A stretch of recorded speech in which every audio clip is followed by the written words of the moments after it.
और बीजेपी के साथ गठबंधन कर चुनावी मैदान में उतरने वाली निषाद पार्टी के अध्यक्ष संजय निषाद ने प्राइम न्यूज से बात की। उन्होंने क्या कुछ कहा, उन्हें सुनते हैं। राहुल गांधी ने अपना युवाओं के लिए घोषणा पत्र जारी किया है। इसके साथ उन्होंने बीजेपी की सरकारों पर हमला भी बोला है। बीजेपी की सरकार पर हमला बोला, आरोप लगाया। हमारे साथ जो बीजेपी के साथ गठबंधन कर चुके हैं निषाद पार्टी के राष्ट्रीय अध्यक्ष संजय निषाद जी, उनसे बात करते हैं। सर, आज प्रियंका गांधी और राहुल गांधी ने युवा घोषणा पत्र अलग से जारी किया और युवाओं को लेकर, बेरोजगारी को लेकर बहुत आरोप लगाया। आप लोग गठबंधन में हैं। 70 साल में 70 गुना नीचे कर दिया कांग्रेस ने पूरी दुनिया में। जब अंग्रेज यहाँ से मार के भगाए गए थे तो $1 का बिस्कुट $1 में खाते थे, रोते हुए गए थे। और आज अंग्रेज बैठे हुए आते हैं तो $1 देते, 76 बिस्कुट पाते हैं। 70 साल कांग्रेस की सरकार थी।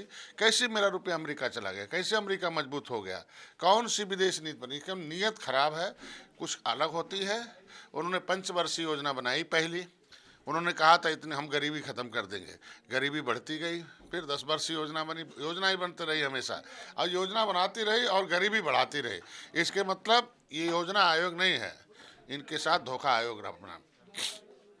मोदी जी अब से आए, मैं उनके साथ हूँ, तब से डॉलर को मैं ब्रेक लगा दिया हूँ। अब मैं आपसे वादा करता हूँ 2022 में जब मैं सरकार में आऊँगा तो मैं फिर केंद्र की सरकार से भी बातचीत करूंगा तालमेल, और डॉलर की कीमत लगातार घटाऊंगा और जैसे देश सोने की चिड़िया थी फिर बनाऊंगा। और ऐसे लोगों को, जब इनके पास कुछ है ही नहीं, ये लोग तो गरीबों के साथ बहुत धोखेबाजी की। कांग्रेस को 70 साल हमारे लोगों ने वोट दिया। हमारे इन गरीबों के लिए जो अंथा सैमन inquiry committee, criminal types act inquiry committee 1949 पर बना था कि देश को जो आज़ाद कराने वाली 578 जातियां हैं, इन्हें अंग्रेजों ने कानून बना कर उजाड़ा है।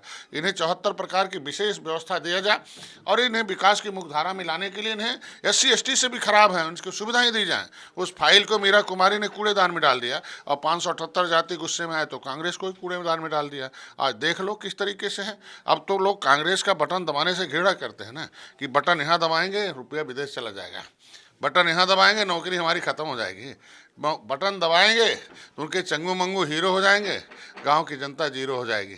इसलिए उस पर ज़्यादा कुछ टिप्पणी नहीं करना।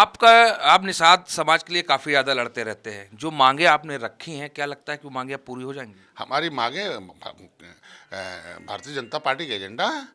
कभी निषादों मछुआरों को पूछता नहीं था। आज देखो दुनिया में भारतीय जनता पार्टी ने कहाँ पहुँचा दिया। विश्व के मछुआरे हमारे साथ हैं। जब कभी मछली मारने जाते थे समुद्र में, कोई इनका नहीं होता था। साइक्लोन आते थे, आंधी तूफान, मर जाते थे।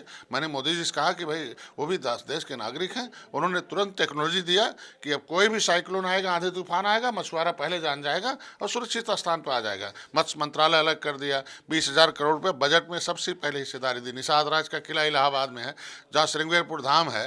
कभी राम को गंगा पार उतारा था निषादों ने, है, और अंग्रेजों और मुगलों को मौत के घाट उतारा था। उपेक्षित था, जंगल था।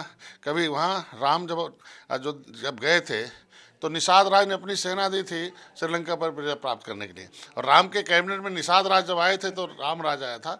तो आज के दिन में ये उपेक्षित समुदाय मांग नहीं, इनकी जो मुद्दे हैं पिछली सरकारों ने उलझा रखा था उसे सुलझा रहे हैं। सारे मुद्दे हल होंगे कुछ अभी, कुछ सरकार बनने के बाद। बिल्कुल, ये थे निषाद पार्टी के राष्ट्रीय अध्यक्ष संजय निषाद जी ने साफ तौर पे कांग्रेस पे हमला बोला और कहा है कि अब मोदी हो या फिर योगी हो, यानी कि भारतीय जनता पार्टी की जो सरकारें हैं वो निषादों के बारे में सोच कहीं काम भी कर रही है। पर्सन हरीश साथ दिवाकर पाठी, प्राइम न्यूज लखनऊ।